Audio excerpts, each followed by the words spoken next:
ಮಾಹಿತಿ. ಯಾಕೆ ಜಯಮ್ಮ ಅವ್ರನ್ನ ತೋರಿಸ್ತೀನಿ, ಬನ್ನಿ ಹೋಗೋಣ.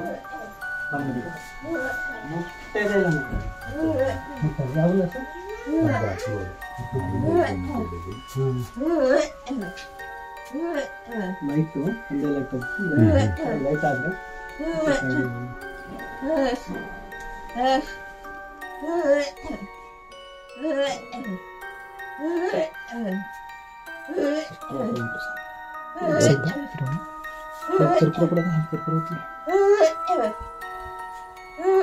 ಮೊದಲು ನಾನು ಆಗಿ ಬಂದಾಗ ಸೌಂಡ್ ನಾವು ಆಚೆ ಕಡೆ ಕೂತದ್ದು ಆ ಸೌಂಡ್ ಬರ್ತಾ ಇತ್ತು.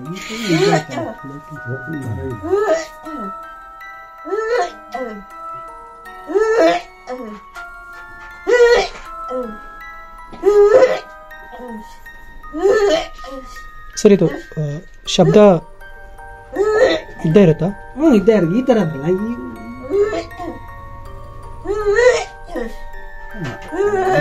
ಇಲ್ಲ ಮೊದಲು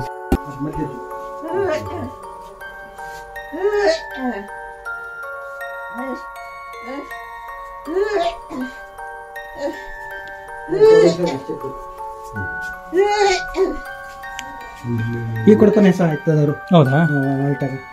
ಅವರು ಎತ್ತಿ ಚಂಬಲ್ ಪಂಬಲ್ ಅವರೇ ಮೇಲ್ ಸುರ್ಕತ್ತಾರೆ, ಅಲಂಕಾರ ರೂಪ ಅಳವಡಿಸ್ಕೊತಾರೆ. ಆಗ ಉತ್ಸವ ದೇವರು ಬಂದಾಗ ಉತ್ಸವ ರೆಡಿ. ಇವರು ಎದ್ದಾಗ ಇದೇ ತರ ಸೌಂಡ್ ಮಾಡಿರ್ಬೇಕಾ? ಇಲ್ಲ, ಆಗ ಬರಲ್ಲ ಸರ್. ಎದ್ದಾಗ ಬರಲ್ಲ, ಮಲಗಿದಾಗ ಮಾತ್ರ. ಇದು ಎಲ್ಲ ಒಂದು ಕ್ಯಾಮ್ರಾ ಸೆನ್ಸರಲ್ಲಿ ಬರ್ತಾ ಇರ್ತದೆ. ಇದು ರಾತ್ರಿ ಎಷ್ಟೊತ್ತಾದ್ರೂ ಆಗ್ಬೋದು, ನಾಳೆ ತಕ್ಕಲು ಇರ್ಬೋದು. ಎಲ್ಲವಾಗ್ಲೂ ಬರಲ್ಲ. ಎಲ್ಲ ನಾನು ಮಾತಾಡ್ತೀನಿ, ಆಗ್ಬಿಡೋದು ಮಾತ್ರ ಇಲ್ಲ. ಜಾಸ್ತಿ ಸೌಂಡ್ ಬರ್ತಿದೆ ಈ ಸೌಂಡ್ ಅಲ್ಲಿ. ಜಯಮ್ಮ ಅವ್ರನ್ನ ನೋಡಿದ್ಮೇಲೆ ಅವ್ರದ್ದು ಫಿಸಿಕಲ್ ಸ್ಟೇಟಸ್ ಬಂದು she is completely shaky, tremor ಇದೆ, along with cough reflex and uneasy sound produce ಮಾಡ್ತಾರೆ. ಅವರು ಗದ್ದಿಗೆಯಲ್ಲಿ ಜಾಲಿ ಮುಳ್ಳು ತಂದಾಕ್ತಾರೆ. ಗದ್ದಿಗೆ ಅಂದ್ರೆ ಗದ್ದಿಗೆ ಅಂದ್ರೆ ಅವರು ಜಾಲಿ ಮುಳ್ಳು ತಂದಾಕ್ತಾರೆ. ತೆಗ್ದಾಕಾದ್ಮೇಲೆ ದೇವರೆಲ್ಲ ಇರ್ತಾವಲ್ಲ, ಅವರು ಫಸ್ಟ್ ಬಂದು ಬೀಳ್ತಾರೆ. ಅದೇ ಜಯಮ್ಮನವರು. ಸೆಕೆಂಡ್ ಒಳಗವರಲ್ಲ, ಅವ್ರು ಬಂದು ಮೈ ಮೇಲೆ ಬೀಳ್ತಾರೆ. ಆಮೇಲೆ ಚಿಕ್ಕಮ್ಮ ಗುಡಿಯಲ್ಲಿ ಪೂಜಾರಿ ಅವ್ರು ಮೂಲಾದೇವತೆ ಚೌಡೇಶ್ವರಮ್ಮ ಮೂಲಾದೇವತಾ ದೇವತೆ, ಹೆಗ್ಗಳಿಗೆರೆ ಊರಲ್ಲಿ ಗ್ರಾಮ ದೇವತೆ, ಮೆಂಡೂರು ಸೇರ್ತಕ್ಕಂಥ ಗ್ರಾಮ ದೇವತೆ. ಇವರು ಮುಂದೆ ಏರ್ವೇಕಿಯಲ್ಲಿ ಬಂದರು. ಯಾರೋ ಏರ್ವೇಕಿಯಲ್ಲಿ ಬಂದ್ಬಿಟ್ಟು ಇಲ್ಲಿ ಅಡುಗೆ ಮಾಡಕ್ಕೆ ಇದು ಕಲ್ಲೈತಲ್ಲ, ಈ ಕಲ್ಲಿನ ಮೇಲೆ ಅಡುಗೆ ಮಾಡ್ಕೊಂಡು ಹೋಗೋಣ ಅಂತ ಹೇಳಿ ಇದು ಅಮ್ಮರು ಅಂತ ಗೊತ್ತಿಲ್ಲ, ಅಲ್ಲಿ ಪಕ್ಕಕ್ಕೆ ಕಲ್ಲು ಜೋಡಿಸಿ ಅಡುಗೆ ಮಾಡ್ಕೊಳ್ತಾರೆ. ಅಡುಗೆ ಮಾಡಕೊಂಡಾಗ ಅಡುಗೆ ಆಗಿದೆ. ಅಡುಗೆ ಆಗಿ ಇವರು ಸಿಡಿದಿದ್ದಾರೆ, ಇಲ್ಲಿ ಸಿಡಿದಿದ್ದಾರೆ. ಕಾಣ್ತೈತಲ್ಲ ನೋಡಿ, ಕಾಣ್ತೈತಲ್ಲ ಚೂರಿದು ಇಲ್ಲಿಂದ ಸಿಡಿದಿದೆ. ಸಿಡಿದಾಗ ಆಗ ಅವರು ಏರ್ವೆಲ್ಲ ಅಸ್ವಸ್ಥಾಗಿದ್ದಾರೆ. ಅವರೆಲ್ಲ ಜನ ಅಸ್ವಸ್ಥರಾಗಿದ್ದಾರೆ. ಆಗ ಮಕ್ಕಳಿಗೆ ಶಾಸ್ತ್ರ ಕೇಳಿದ್ರು, ಹೋಗಿ ಇಲ್ಲೊಂದು ದೇವಿ ಬೆನ್ನಾಡಿ ಅಲ್ಲಿ ಬಂದಿದೆ, ಅದ್ರ ಮೇಲೆ ನೀವೆಲ್ಲ ಮಾಡಿದ್ರೆ ಅದಕ್ಕೋಸ್ಕರ ಆ ಥರ ತಪ್ಪಾಗಿದೆ ಅಂತ ಒಂದು ಚಿಕ್ಕದಾಗಿ ಹೊಸ ಚಪ್ಪನ ಏನೋ ಮಾಡಿಬಿಟ್ಟು ಕಾಯಿ ಹೊಡೆದ್ಬಿಟ್ಟು ತೇರ್ತ ಹಾಕಿದ್ರೆ ಅದು ಸರಿ ಆಗುತ್ತೆ ಅಂತ ಹೇಳಿದ್ರು. ಅವ್ರು ಆ ಥರ ಮಾಡಿದ್ದಾರೆ. ಮಾಡಿಬಿಟ್ಟು ಮತ್ತೆ ಎಲ್ಲ ಚೆನ್ನಾಗಿ ಬಂದೋಗಿದ್ದಾರೆ. ಕೆರೆ ಇದೆ, ತೋಪಿದೆ ಅಂತ ಅವರು ಇಷ್ಟಪಟ್ಟು ಮಾಡಿದ್ದಾರೆ. ಆ ಊರಿಗೆ ಗೌಡ್ಗೆ ಹೋಗಿ ಬರೆದಿದ್ದಾರೆ, ಅಮ್ಮ ನಾವು ಒಬ್ಬವಾಗಿದ್ದೀವಿ ಇಲ್ಲಿ ಅಂತೇಳಿ. ಆ ಊರಿಗೆ ಗೌಡ ಆಗ ಸ್ವಲ್ಪ ಮುಂದಿನ ದೇವಸ್ಥಾನದ ರೀತಿ ಮಾಡಿದ್ದಾರೆ. ಆಮೇಲೆ ಮತ್ತೆ ಇವರು ನನಗೆ ನೆರೆಯ ವಿಗ್ರಹ ಬೇಕು ಅಂತ ಕೇಳಿದ್ದಾರೆ. ಇನ್ನೊಬ್ಬ ವ್ಯಕ್ತಿಗಳು ಅವನು ವಿಗ್ರಹ ಮಾಡಕ್ಕೆ ಹಾಕಿದ್ದಾನೆ.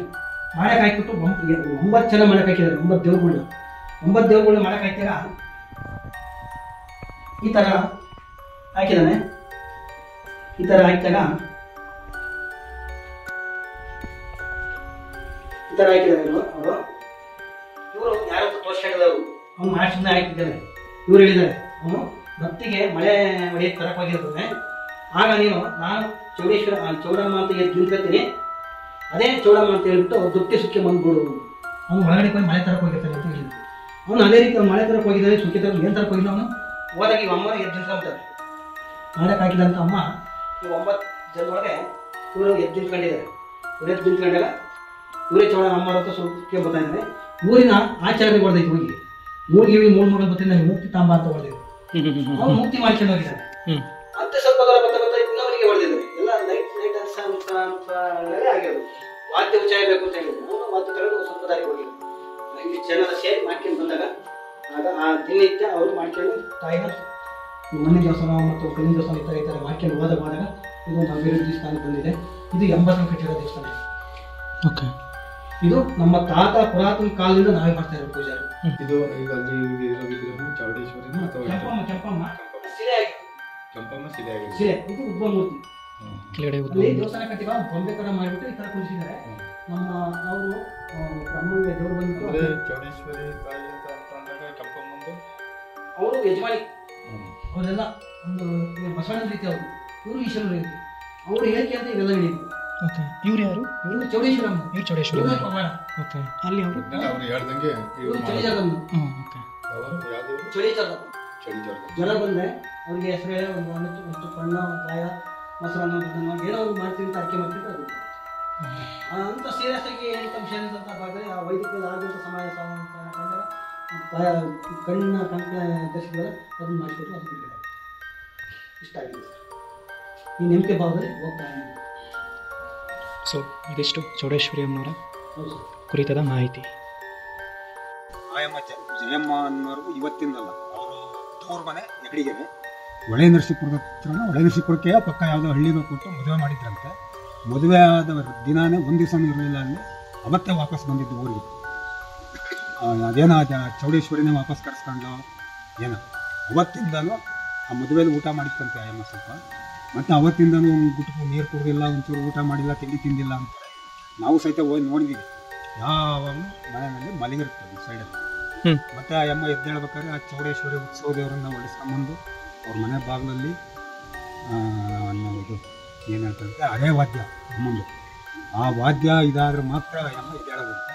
ಆವಾಗ ಅಮ್ಮಂಗೆ ಒಂದು ತಿಂಗಳು 2 ತಿಂಗಳು ತೆಂಗಿ ಸ್ನಾನ ಮಾಡಿಸಿ ಹೊಸ ಬಟ್ಟೆ ಉಡಿಸಿ ಕರ್ಕೊಂಬರ್ತಾರೆ. ಪ್ರತಿ ವರ್ಷ ಜಾತ್ರೆನಲ್ಲಿ ದೇವ್ರ ಜೊತೆ ನೋಡಿದ್ರೆ ಆ ಅಮ್ಮ ಅಷ್ಟು ದಿವಸದಿಂದ ಹೊಟ್ಟೆ ತಿಂದಿಲ್ಲ ಅನ್ನೋದೇ ಇಲ್ಲ, ಮುಖದಲ್ಲಿ ಅಷ್ಟು ಕಳೆ ಇರುತ್ತೆ.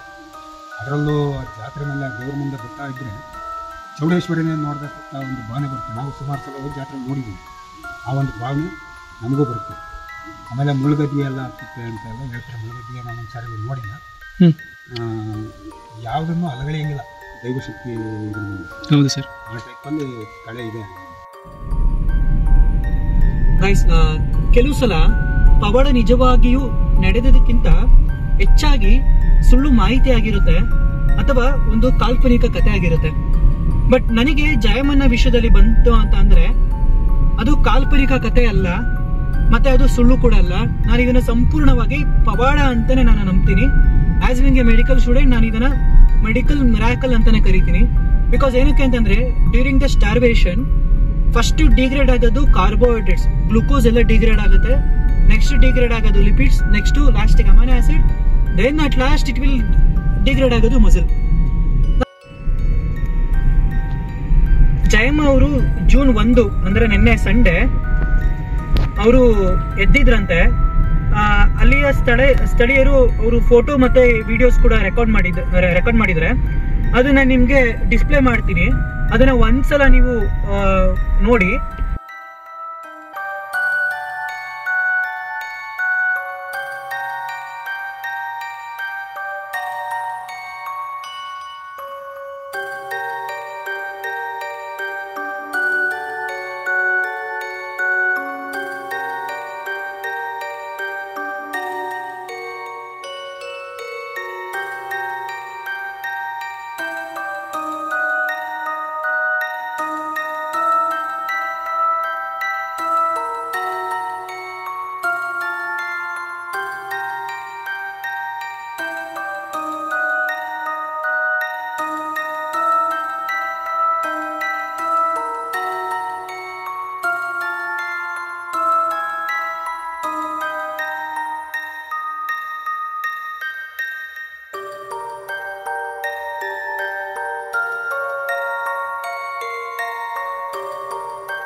ಫೋಟೋ ವಿಡಿಯೋಸ್ ಎಲ್ಲ ನಾನು ನೋಡಿದ್ಮೇಲೆ ಅವ್ರದ್ದು ಮಸಲ್ ಒಂದು ಕೂಡ ಅವ್ರು ಎಷ್ಟು ತುಂಬಾ ಚೆನ್ನಾಗಿದ್ದಾರೆ ಅಂತಂದ್ರೆ, ಅವರು 25 ವರ್ಷಗಳ ಕಾಲ ಅನ್ನ ಮತ್ತೆ ನೀರು ಇಲ್ದೇ ಇರೋ ತರ ಯಾವುದೇ ಕಾರಣಕ್ಕೂ ಆತರ ಅವ್ರು ಕಾಣಿಸದೇ ಇಲ್ಲ. ನಾನ್ ನೋಡಿರೋ ಪ್ರಕಾರ ಒಂದು ಚೂರು ಮಾಂಸ ಸುಕ್ಕಟ್ಟಿರೋದಾಗ್ಲಿ, ಅಥವಾ ಅವರು ಡೆಬಿಲಿಯೇಟೆಡ್ ಅಂದ್ರೆ ಸಣ್ಣ ಆಗಿರೋ ತರ ಆಗ್ಲಿ, ಅಥವಾ ಕ್ಷಯ ಅಂದ್ರೆ ಸಣ್ಣ ಆಗಿರೋ ತರ ಆಗ್ಲಿ, ಯಾವುದೇ ರೀತಿ ನಂಗೆ ಆತರ ಕಾಣಿಸಿಲ್ಲ.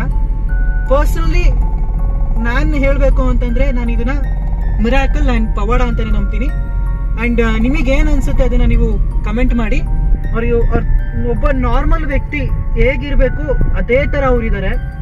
ಸೊ ನನಗಿದು ಅನ್ಸಿದ್ದು ಇಟ್ಸ್ ಅನ್ ಕಂಪ್ಲೀಟ್ಲಿ ಆ ತರ ಇರೋದಕ್ಕೆ ಸಾಧ್ಯ ಯಾವಾಗುತ್ತೆ ಅಂತಂದ್ರೆ ಮಿರಾಕಲ್ ಆದಾಗ ಅಥವಾ ಪವಾಡ ಆದಾಗ ಮಾತ್ರ ಆ ತರ ಅವರು ಇರಕ್ ಸಾಧ್ಯ. ಇಲ್ಲ ಅಂತಂದ್ರೆ ಆತರ ಯಾವುದೇ ಕಾರಣಕ್ಕೂ ಇರಕ್ ಆಗಲ್ಲ. ಯಾಕಂದ್ರೆ ನನಗೆ ಆಧ್ಯಾತ್ಮದ ಬ್ಯಾಕ್ ಗ್ರೌಂಡ್ ಇರೋದ್ರಿಂದ ಎಷ್ಟೋ ಸಾಧುಗಳು ಈ ತರ ಊಟ ನೀರು ಬಿಟ್ಟು ತಪಸ್ ಮಾಡಿದ್ದಾರೆ. One of the best example is Milarepa ಅಂತ ನೀವು ಗೂಗಲ್ ಅಲ್ಲಿ ಟೈಪ್ ಮಾಡಿ ನೋಡಿ ಅವ್ರದ್ದು ಕತೆ ಓದಿದ್ರೆ ಸೊ ನಿಮ್ಗೆ ಅವ್ರದ್ದು ಕಂಪ್ಲೀಟ್ ಆಗಿ ಕತೆ ಗೊತ್ತಾಗುತ್ತೆ ನಿಮ್ಗೆ.